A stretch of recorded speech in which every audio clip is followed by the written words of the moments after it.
Selamat malam, salam sejahtera. Terima kasih karena bersama dengan saya di Nazlin Unity Channel. Ini berita paling buruk sekali yang diterima oleh Muhyiddin Yassin dan Perikatan Nasional. Menurut Harapan Daily, Khalid menjangkakan Perikatan Nasional akan pecah jika PAS bersama Kerajaan Perpaduan. Apa maksud pecah? Besar kemungkinan akan bubar.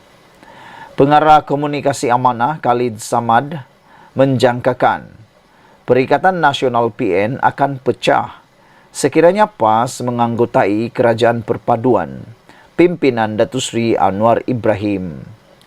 Beliau merasakan Parti Pribumi Bersatu Malaysia Bersatu tidak akan bersama dalam Kerajaan Perpaduan dan kemungkinan Pakatan Harapan PH Barisan Nasional BN juga tidak akan menerima bersatu.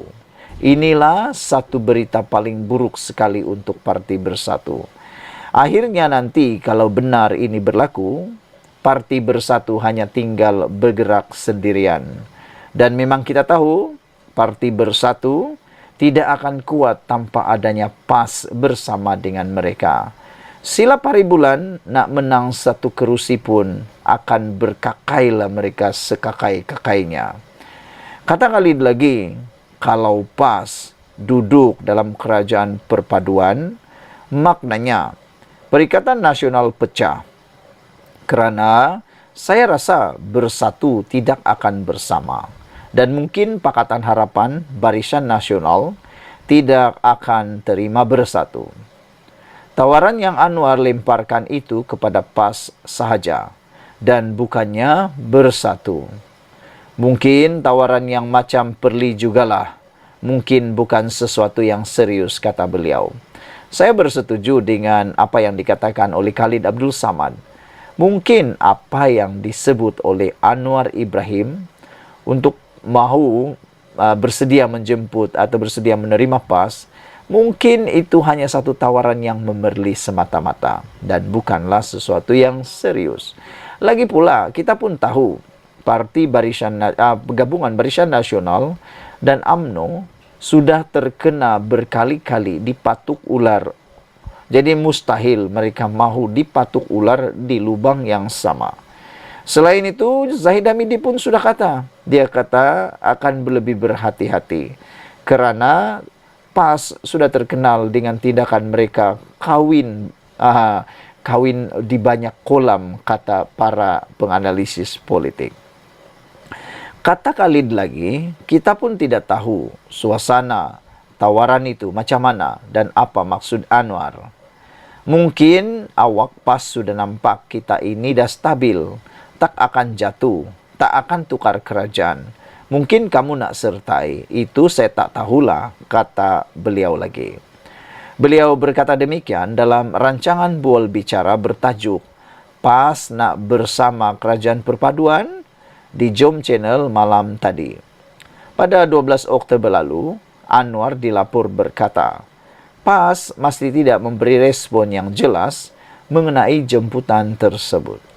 Tidak ada penolakan yang jelas maupun respon negatif. Iklim politik ketika ini masih agak panas. Jadi kami mahu biarkan ia sejuk dahulu untuk seketika, kata beliau. Tambahnya lagi, beliau tidak mahu menghalang PAS daripada menyertai Kerajaan Perpaduan. Namun, parti tersebut perlu tetap menerima syarat dasar utama tersebut, kata beliau. Saudara-saudara sekalian, ini satu pengakuan, satu lagi perkara yang amat menarik kita semua. Apa pendapat anda? Sekian dulu untuk kali ini. Jangan lupa tinggalkan komen anda. Sila tekan butang subscribe. Malaysia kita punya, kita jaga sama-sama, cintai Malaysiaku. Bye-bye. Selamat malam, salam sejahtera. Terima kasih kerana bersama dengan saya di Nazlin Unity Channel. Sekali lagi, pemimpin di dalam politik Malaysia, yaitu Tajuddin, diperintah membayar 120,000 kepada Khalid Samad dan Kini TV. Mahkamah Rayuan hari ini mengarahkan bekas ahli Parlimen Pasir Salak, Datuk Seri Tajuddin Abdul Rahman, untuk membayar kos guaman berjumlah 120,000 kepada bekas ahli Parlimen Shah Alam, Khalid Samad dan Kini TV Sendirian Berhad berkaitan suatu saman fitnah. Apabila isu ini keluar, netizen memberikan pelbagai reaksi. Mereka memberikan pelbagai komen. Mereka kata, tak habis-habis lawan orang Pakatan Harapan ni kalah dalam saman. Ini terbukti, kata mereka, memang di pihak sebelah tu ramai sangat yang suka memfitnah, kata mereka. Keputusan sebulat suara itu dibuat panel 3 hakim yang diketuai Datuk S. Nantan Balan yang bersidang bersama-sama Datuk Muhammad Nazlan Muhammad Ghazali dan Datuk Dr. Chu Kaki Singh selepas membenarkan rayuan Khalid dan Kini TV untuk menuntut kos. Pada September tahun 2022, Khalid dan Kini TV mendapat kebenaran merayu untuk menuntut kos daripada Tajudin selepas Mahkamah Tinggi menolak saman fitnah yang difailkan Tajudin tanpa sebarang perintah mengenai kos. Mahkamah Rayuan berkata, 120,000 itu adalah kos bagi prosiding hari ini di Mahkamah Tinggi dan permohonan kebenaran. Tajudin diperintah untuk membayar RM60,000 kepada setiap perayu. Kebiasaannya, sesuatu pihak tidak dibenarkan atau tidak diberikan kos ekoran tindakan atau sikap pihak ketika mengendalikan kes. Namun tiada mana-mana bahagian dalam penghakiman hakim terdahulu yang memberikan penjelasan kenapa defendant pertama Khalid dan defendant ketiga Kini TV tidak diberikan kos. Oleh itu adalah adil dan wajar untuk mengenepikan penghakiman mahkamah terdahulu yang menafikan hak Khalid dan Kini TV mendapatkan kos. Mahkamah dengan ini menetapkan kos global sebanyak RM60,000 meliputi kos di Mahkamah Tinggi, perintah kebenaran dan rayuan perlu dibayar kepada setiap defendant, kata Hakim Nantan. Pada prosiding hari ini, Khalid diwakili Peguam Datuk S.N. Nair dan Jaden Poh Wei Ken, manakala Kini TV diwakili Peguam K. San Mugan.